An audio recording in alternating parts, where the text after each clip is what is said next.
Meus amigos e minhas amigas do curso jurídico, tudo bem com vocês? Sou o professor Michel Knocese. Estamos chegando hoje no nosso terceiro episódio da série How to Get Away with a Michelle.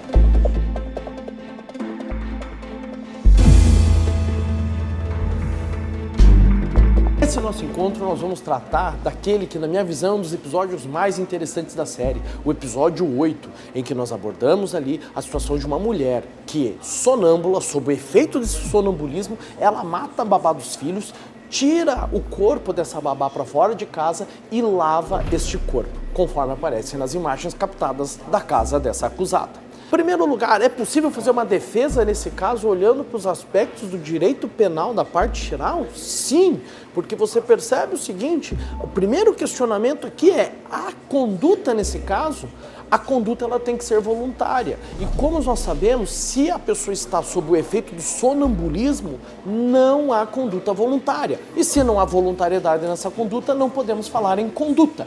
A conduta, portanto, quando uma pessoa mata alguém estando sob o efeito do sonambulismo, é como se essa conduta fosse inexistente. Não há conduta. Se não há conduta, não podemos falar nem em tipicidade, antijuridicidade e culpabilidade. Então, no primeiro momento, essa mulher deveria ser absolvida porque não há conduta, levando em consideração aqui a ausência de voluntariedade. Mas aí você pode argumentar comigo no seguinte sentido, mas professor, e se essa mulher tomou essa medicação porque sabendo que ficaria sonâmbula, ela mataria a babá e ela nesse caso sabe que conscientemente ela não teria coragem de matar a babá, mas ela se colocou nessa posição de sonambulismo para poder fazer um crime que ela consciente não teria coragem de fazer. Podemos nesse caso sustentar ainda assim a possibilidade de punição? Negativo, porque no episódio fica muito claro que essa mulher não tomou a medicação para praticar o crime. Não poderíamos falar aqui então que ela se dopou para então poder provocar um crime que conscientemente ela não teria coragem de fazer.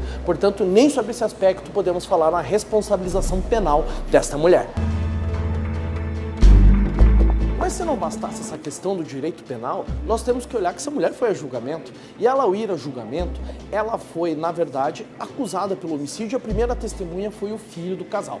O filho dessa mulher, primeiro, começa sendo pressionado pelo promotor de justiça e o promotor alega que você não pode mentir em depoimento. Pergunta, se fosse no direito brasileiro, o promotor poderia pressionar o filho da acusada a não mentir? Detalhe, o filho no direito brasileiro é informante e à medida que ele é informante, ele não presta o compromisso de dizer a verdade. Se ele não presta o compromisso de dizer a verdade, caso ele minta, nós teremos aqui que não se caracteriza o crime de falso testemunho. Portanto, o promotor no direito brasileiro não poderia pressionar uma pessoa, o filho, a dizer a verdade e não poderia ameaçá-lo, digamos assim, de enquadrá-lo no crime de falso testemunho. Mas o julgamento não para por aí.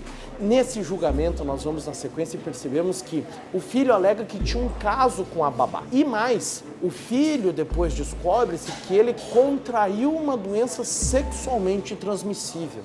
E aí começa a reviravolta do caso. Por quê? Porque o pai, ou seja, o marido da acusada, também mantinha relação com a babá, vítima do crime. O pai transmitiu uma doença sexualmente transmissível para essa babá. E essa babá, então, por manter a relação também com o filho, transmitiu a doença para o filho.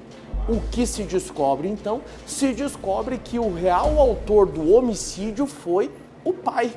E que o pai se valeu do fato da esposa ter o estado de sonambulismo para fazer com que a esposa sonâmbula praticasse a ação de levar o corpo até para fora da casa. Qual que é o grande ponto? A partir do momento que nós temos esse pai como autor do homicídio, qual seria o crime praticado por ele? Professor, podemos falar aqui em homicídio. Ok, só que qual que é o detalhe?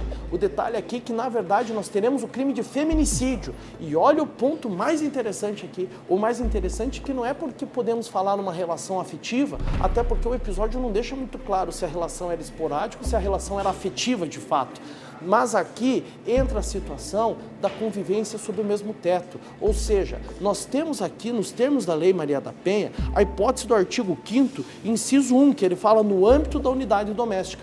Como a babá vivia sob o mesmo teto que esse homem, nós podemos, com base no artigo 5º, inciso 1 da Lei Maria da Penha, enquadrar esse caso como violência doméstica. E aí lembrando que o homicídio que ocorre dentro do âmbito da violência doméstica se caracteriza como feminicídio. Portanto, se fosse no Brasil, este homem responderia por feminicídio, pois ainda que não tivesse uma relação afetiva com essa mulher, como a violência ocorreu no âmbito da unidade doméstica, ou seja, como a babá, assim como a empregada doméstica, elas podem ser vítimas de violência doméstica por morarem no mesmo teto que o agressor, nós teremos aqui o feminicídio. Por outro lado, você me fala, mas professor, ainda assim essa mulher tentou ocultar esse cadáver, tentou tirar o cadáver lá de dentro. Mas se ela estava sob efeito do sonambulismo, não se fala nesse caso aqui em conduta. Portanto, a mulher não poderia ser, sob nenhum aspecto, ser responsabilizada, enquanto esse homem deveria ser processado pelo crime de feminicídio.